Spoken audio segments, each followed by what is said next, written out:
Hello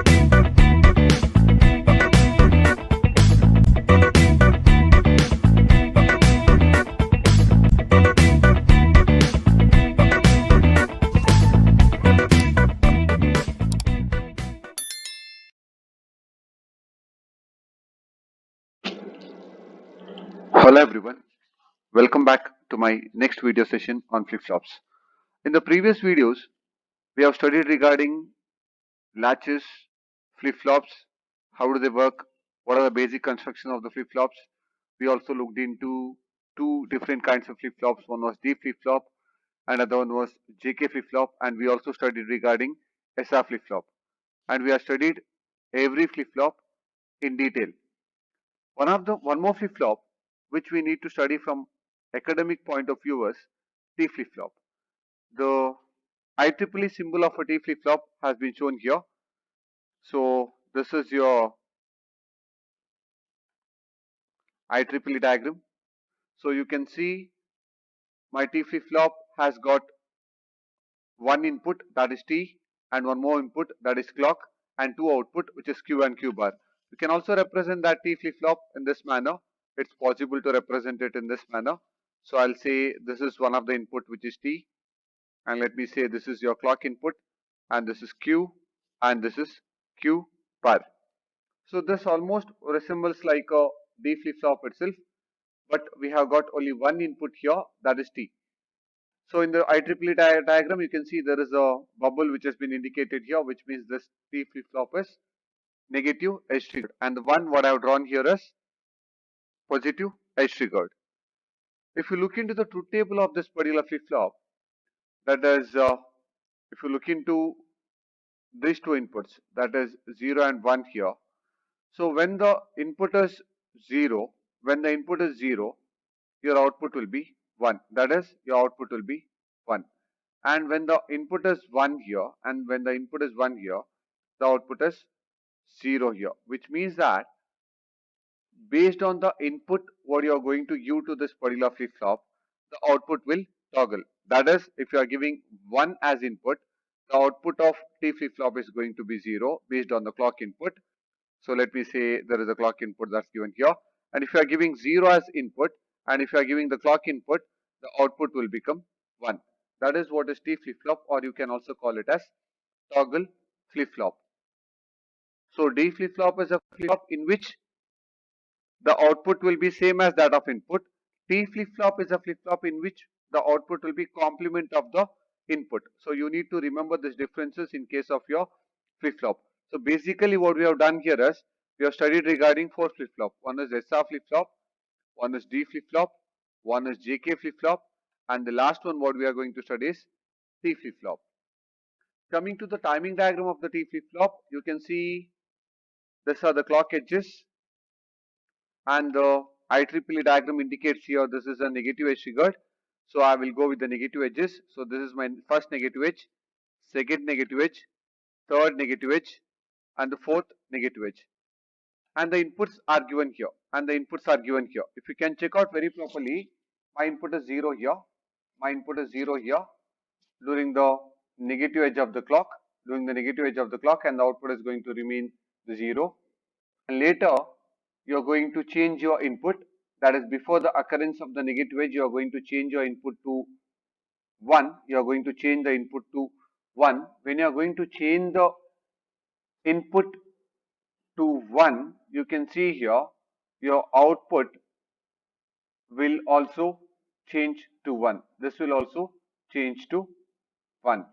Very similarly, during the next edge of the clock,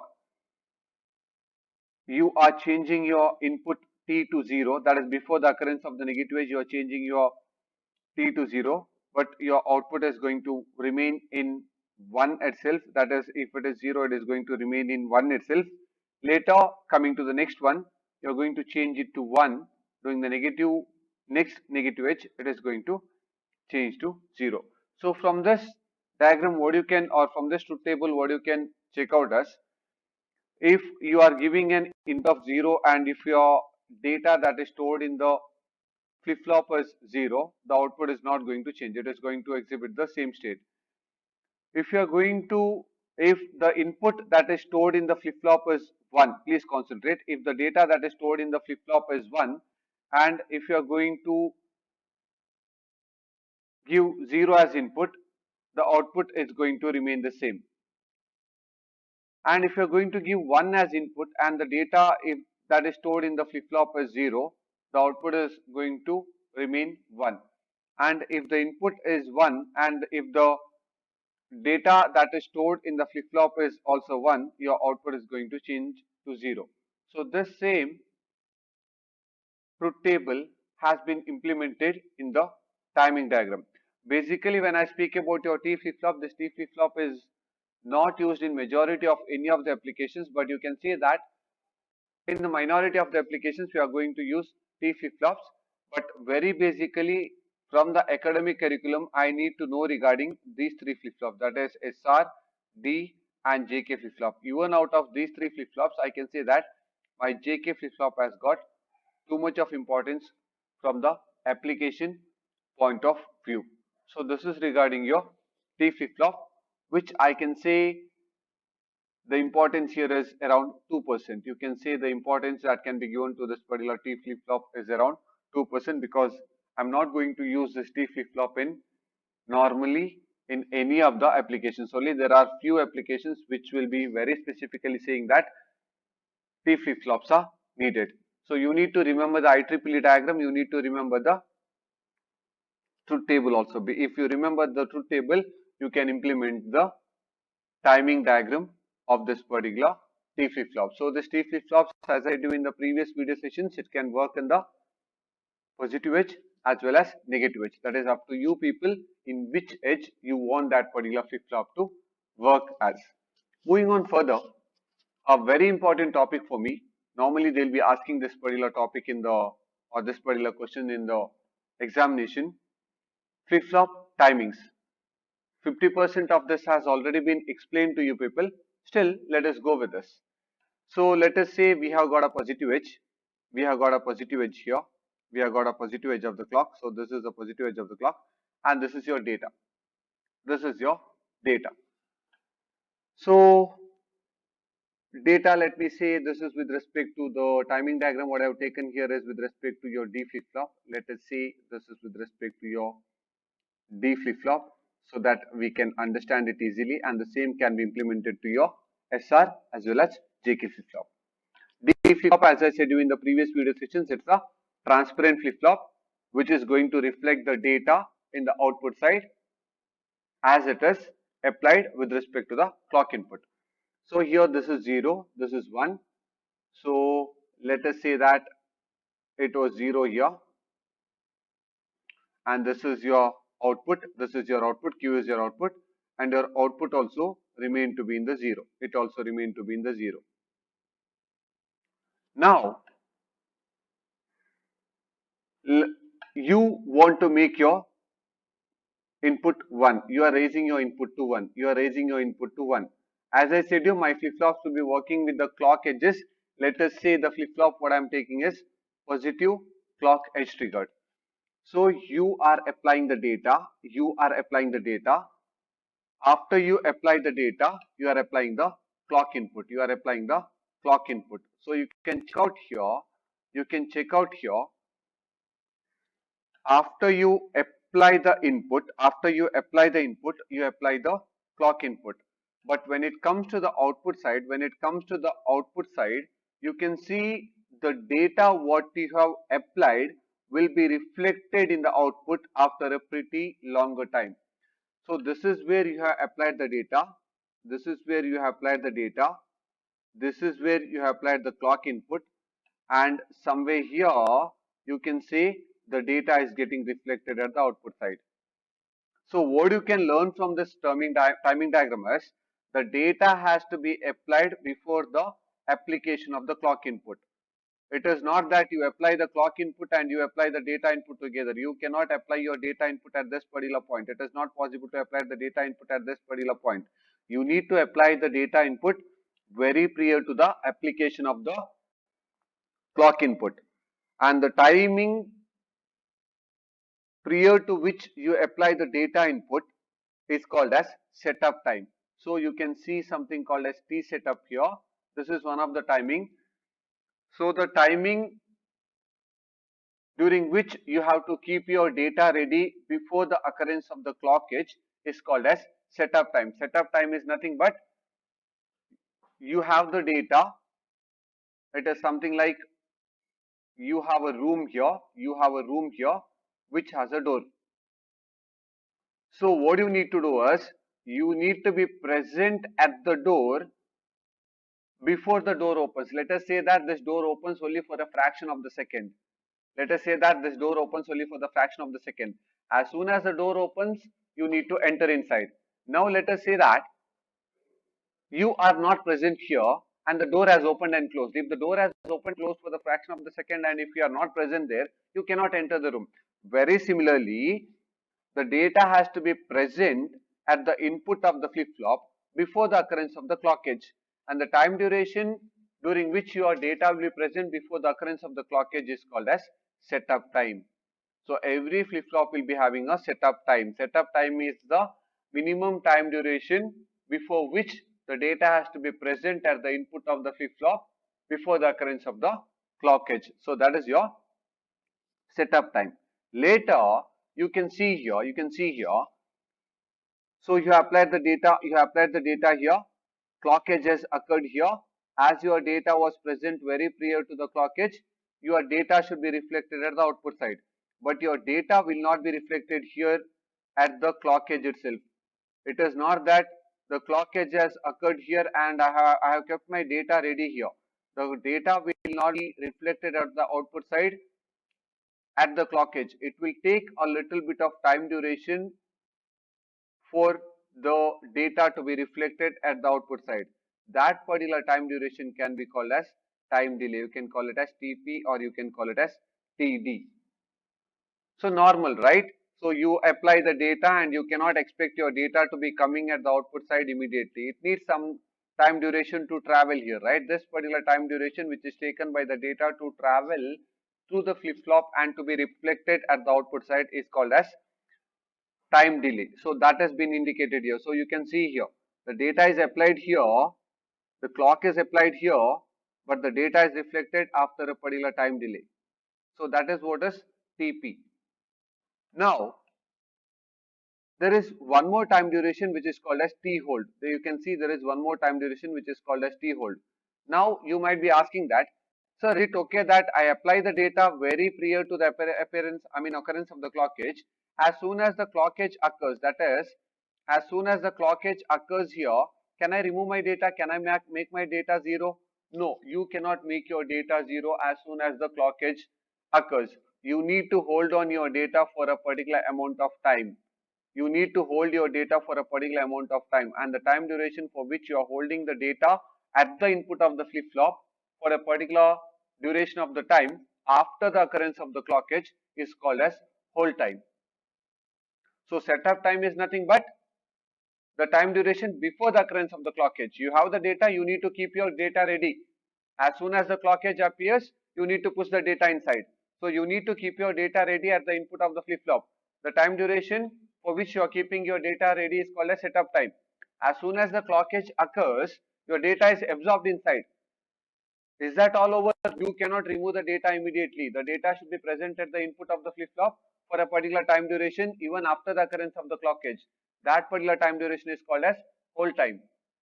The time taken by the data to be reflected at the output of the flip-flop after you apply the data is called as time delay. So normally when in case of my flip-flop, I need to be remembering three timings. One is setup time, one is hold time, and one is delay time, or you can call it as TP also. So T setup is before the occurrence of the clock edge, T hold is after the occurrence of the clock edge. These are with respect to your input. Delay time is with respect to output. The time taken by the data to be reflected at the output after the occurrence of the clock edge is called as time delay. So you need to be remembering this particular timing diagram. So every practical flip-flop will be having this particular timing delays. One is it will have a setup time, it will have a hold time, and it will have a delay time. So these three timings will be present in the flip-flop. maybe they might vary based on the components what you use in order to build a flip-flops. One might take more setup type, one might take lesser hold time or something like that. So this is one of the important topic which might be asked in the exam for at least 3 or 4 marks. Moving on further, this particular topic has been discussed when we have discussed with respect to lab JK Master Slave Flip-Flop. So why do we call it as Master Slave Flip-Flop? The reason why we call it as Master Slave Flip-Flop is there are two flip-flops here. So one of them is called as master and one of them is called as slave. And these two flip-flops are built using JK flip-flops itself. That is why we call it as JK Master Slave Flip-Flops, which means that there are two flip-flops. I have connected two flip-flops back to back. Sir, what is the reason behind calling it as master and slave? Why not JK master flip-flop or JK slave flip-flop? The reason for calling it as JK master slave flip-flop is the second flip-flop, which is called as slave flip-flop, will always be following the action what is done by the first flip-flop, which is a master flip-flop. That is why we call this as slave and we call the first one as master. The master is going to do a particular action and the same action is repeated by the slave. That is why we call this particular setup as JK master slave flip-flop. So it's a normal flip-flop which is connected back to back. It's a normal flip-flop which is connected back to back with the clock input connected to both the flip-flops, one to the master and one to the slave. But you need to make sure that the clock edges, the clock input what is connected to the flip-flops are different. That is, if my master is a positive edge triggered flip-flop, the slave is going to be negative edge triggered flip-flop. That is, if I consider this clock input, my master will be working during the positive edge of the clock and the slave will be working during the negative edge of the clock. That is why I have connected the clock inputs directly, but one will be working during the positive edge and one will be working during the negative edge of the clock. Other than that, it is the same. If you want to consider this as master slave, so let us say it is my normal flip-flop itself. It's a J, K, Q and Q bar. It's a normal flip-flop. But internally, I'll be having two flip-flops which are connected back to back. That is why we call this particular flip-flop as master slave flip-flop. Normal working. When J is equal to 0, K is equal to 0, my Q will be exhibiting the previous state. When J is equal to 0 and when K is equal to 1, my output will be equal to 1, which will be reset. When J is equal to 1 and K is equal to 0, my output will be equal to 0. When J is equal to 1 and when K is equal to 1, my output will toggle. That is what this particular truth table explains to you people. In addition to that, we have got two inputs what I had explained to you people in the gated D flip-flops, that is preset and clear.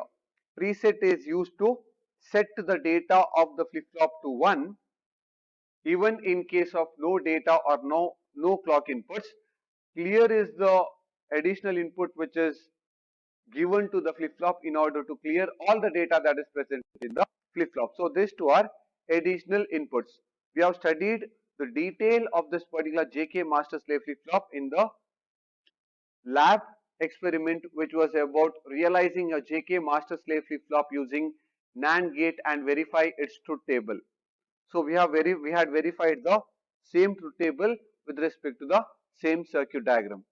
But the only difference here is master is going to absorb the data during the positive edge and the slave is going to repeat the action of the master during the negative edge. So if I consider this as one clock cycle, during one clock cycle, my entire setup will finish its working. That is, master will work during the positive edge and slave will work during the negative edge. So during one clock cycle, the entire storing of data and reflecting it at the output side will be completed. That is why we call this particular flip-flop as JK master slave flip-flops. One more question. Sir, is it not possible to build master slave flip-flop using SR flip-flop? It is possible. You can build it. It is not that I cannot build it. I can build master slave flip-flops using any of the flip-flops, but you got to make sure that there should be two flip-flops connected, and one should be working during the positive edge of the clock and the other one should be working during the negative edge of the clock. Okay, moving on further. This topic has already been discussed in detail with you people, but still we'll get in look to this. So flip-flops with additional inputs. If you have observed previously, if I can go back, flip-flops with additional inputs. So when I say about flip-flops, probably let us go back to our previous things. Okay. So these are all my flip-flops. So this is one input, S is an input, R is an input, clock is an input. Similarly, S is an input here, R is an input and clock is an input.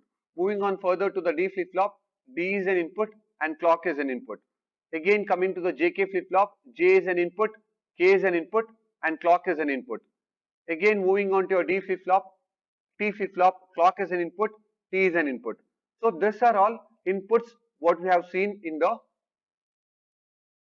previous flip-flops what you have studied. So normally what will be present in the flip-flop is it will be having a data input and it will be having a clock input. So these are the two inputs what I have seen in case of my flip-flops. And coming to the output, it will be having Q and Q bar. These are the outputs. In addition to this input and output, normally a flip-flop which is practically available in the market will be having some additional inputs. The inputs what are available with the flip-flops in addition to the data inputs and the outputs are clear and preset. These are the two inputs what will be available in the flip-flops. So clear, as the word says clear, clear is an additional input which is present in the flip-flops in order to clear the data. So no matter your flip-flop, let us say that your flip-flop is having some data 1 or it is having a data 0. Let us say you are having an input clear here and you are having an input preset here. As soon as you make this clear input 1, as soon as you make the clear input 1, the entire data what is present in the flip-flop will become 0, which means that it will be clear to 0. Suppose if you make your, let me say you have a flip-flop which had a data 0 inside and the additional inputs are clear and preset. This is the additional input. So let us say that I'll be making my preset equal to 1. Whenever you are making your preset equal to 1, the data that is present in the flip-flop will become 1. Which means that clear is an input which is used to clear all the data in the flip-flop and make it 0. Preset is an input which is present in the flip-flop in order to preset the data that is present in the flip-flop to 1. So that is what it has been discussed here. So you can see the clock inputs here. No clock inputs are given here. Please concentrate. There are no clock inputs given here. There are no data inputs given here. There are no data inputs given here. Please concentrate only up till this part of the truth table. You are making your clear 1. You are making your clear 1. Whenever you are making your clear 1, this should become 0. This should become 0. And whenever you are making preset 1, this should become 1. This should become 1. The reason why it was written as 1 and 0 is, the reason why it was written as 1 and 0 is, if you can check very properly here, can you see bubbles or can you see the negations in front of preset and clear? It's written as clear n and preset n, which means that it's a negative input. That is why when you are making clear high here, when you are making clear high here, it was becoming 1 here. When you are making preset 1 here, it was becoming 0. In order to avoid the confusions, what I did is, let's say that this bubble is not present. Let us say there are no bubbles present in this. There are no bubbles present in this. Let us go with this particular table. Let me erase off this. This is erased off, let me say. Whenever you are making clear 1, your output will become 0. Whenever you are making preset 1, your output will become 1.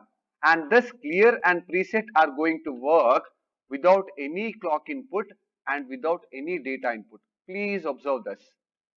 My preset and clear will be working without any data input or without any preset input. You need not be giving any clock input or you need not be giving any of the data inputs. In spite of not having clock and data, your preset and clear are going to work.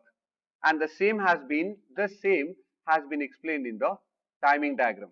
So you don't mind about this. You don't mind about this clocks or data. As soon as you make your clear equal to high, you can see your output becoming 0. And as soon as you make your preset equal to, or as soon as you make your preset equal to 0 here, you can see it is become 1 here, because this particular timing diagram has been explained with respect to the negated data inputs. You just need to remember so much here. Clear is an additional input that is provided in the flip-flop in order to clear the data. Preset is an additional input which is provided in the flip-flop in order to set the data in the flip-flop to 1. The best thing about this particular inputs are they do not need the clock input, or they do not need any data inputs. So this is regarding your flip-flops, the working of the flip-flops and the additional inputs. Thank you.